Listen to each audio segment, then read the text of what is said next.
বরকবঙ্গ এগুলা চাবিয়া খাইবেন, 10 ফোঁটা মধু খায়েন, তাহলে এই শীত সিজন ইনশাল্লাহ তালা ঠান্ডা সর্দি আর ইনশাল্লাহ তালা হইব।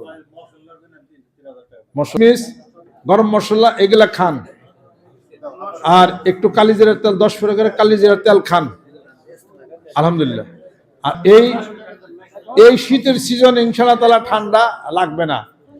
ভিটামিন সির অভাব হয়, সিম ভর্তা খান, সিম বাজি খান, আরেকটা করে সিবিট ট্যাবলেট, একটা ওরাডিন, একটা সিবিট, একটা রেবোসন চুষা খাইবেন, একটা করে ওরাডিন ট্যাবলেট খাইবেন, আর এই মশলাটা খাইবেন, ইনশাল্লাহ টনটনা থাকবেন।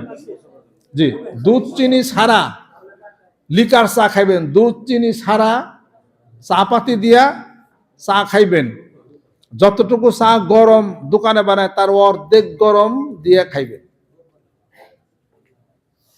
যদি বেশি গরম চা খান তাহলে পরে ইউরিনারিতে সমস্যা হবে, অনকোলজির প্রবলেম হইবে, আপনার প্রস্টেট গ্ল্যান্ডের সমস্যা হবে, প্যাঙ্কিয়াসের সমস্যা হবে।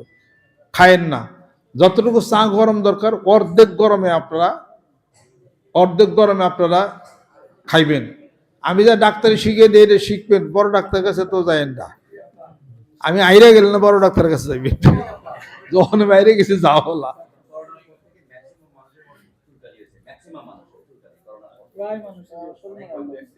বসেন। করোনায় যারা ভ্যাকসিন নিছেন এখন তারা চুলকানিতে ভুগতেছেন, সাইড রিঅ্যাকশন হয়েছে না? আলহামদুলিল্লাহ, আমার কোনো চুলকানি নেই। চুলকানির একটা ওষুধ আছে, কথা খেয়াল করছেন? একটা চুলকায় যাইবেন খেলি, একবার এক সময় থামবই, চুলকানি হয়েছে চুলকাও, ঘন্টা নিয়ে চুলকানি কনে যাইবেন, সবকিছু আছে।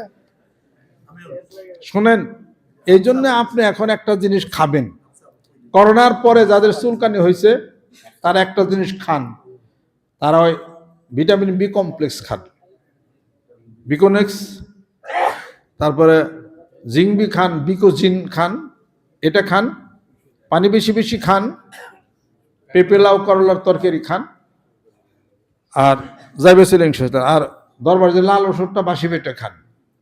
এটা বাসি পেটে খাইলে কোনো অ্যালার্জি থাকবো না ইনশাল্লাহ তালা, এটা নিয়ে খানে চলে যাবে ইনশাল্লাহ তালা। এই জন্য চুলকানির ওষুধ খায়েন না। আস্তাগফিরুল্লাহ।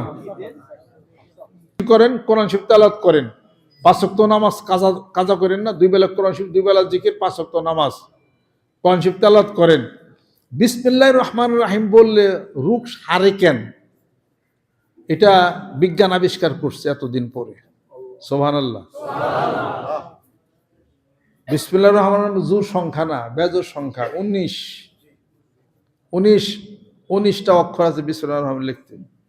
হাতের এখানে 19টা হাড় আছে, এই হাতে 19টা হাড় আছে। এই হাতে লেখা কত? 18।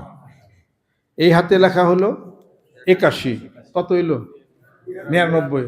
আল্লাহর নাম 99। বুঝেন এই বিসমিল্লাহির রহমান কেন বলা হয় লাউলা তাসমিয়াতুল্লাহ হালাকাল বারিয়াতু?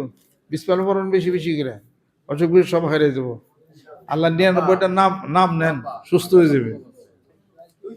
আল্লাহ পাক যেন কবুল করে নেন, রহমত বরকত আল্লাহ পাক যেন নাজিল, আল্লাহ পাক যেন নাজিল করে দেন।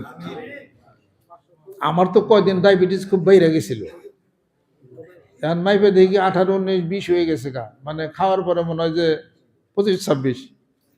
একটু খারাপ অস্থিরতা ফিল করলাম। পরে আমার বড় ডাক্তার আছে, ডাক্তার নাম হলো আতিক ডাক্তার, ওনার ফুল করলাম। এই পরে আবার কিছু না, আমার আবার জ্ঞান দিল আর কি, খেয়াল দেখো জ্ঞান ভালো, এটা ঠিকই। আর সাথে সাথে আমি আবার হই সেই কাম করে পরে আবার নিজে একটু আবিষ্কারের মধ্যে নামছি, কি রে ডায়াবেটিস গুলো কন্ট্রোল হবে নাকি, ঘটনা কি রে। পরে আল্লাহ পাক এখন পূর্ণ নিয়ন্ত্রণে আসছে।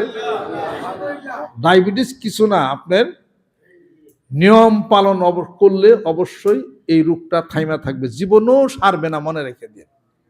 এটা ডাক্তার কয় কিনা আমি জানি না, ডায়াবেটিস শ্বাস হাঁপানি কোনোদিন সারবে না, আপনি মনে রেখে দেন, লিখে রাখে দিন।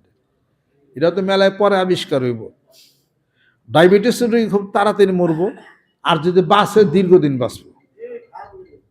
তার কারণ সে যখন ডায়াবেটিস হওয়ার কারণে তার খাদ্যাভ্যাস নিয়ন্ত্রণ করলে সে অনেক দিন বাঁচে। আর যখন নিয়ন্ত্রণ করবে না, সে তাড়াতাড়ি মারা যাবে সে।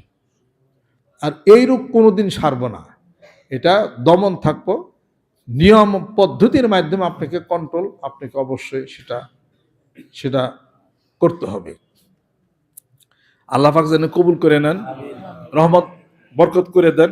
ডায়াবেটিস কমার একটা ওষুধ আমি পাইছি, কোনো ট্যাবলেট খাওয়ার দরকার নাই।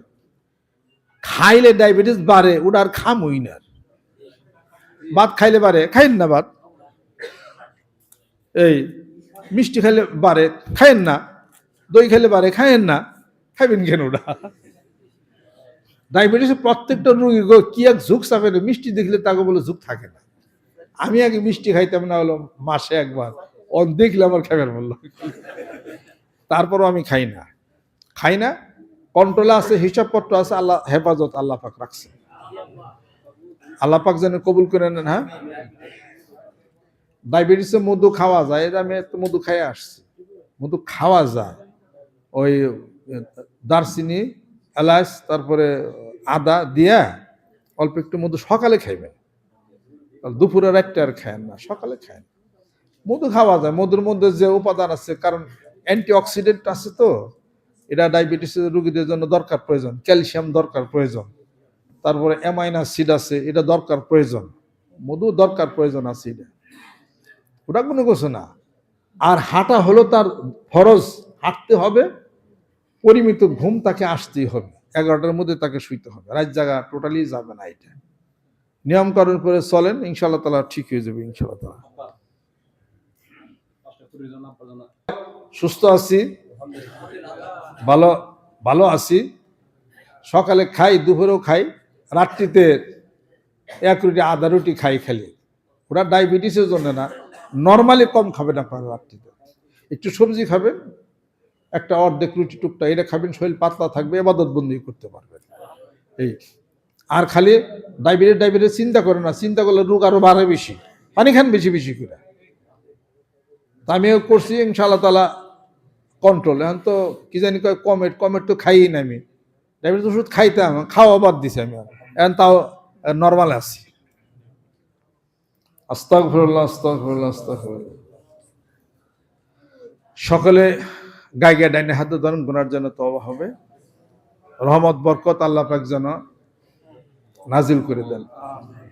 আউযু বিল্লাহি মিনাশ শাইতানির রাজিম।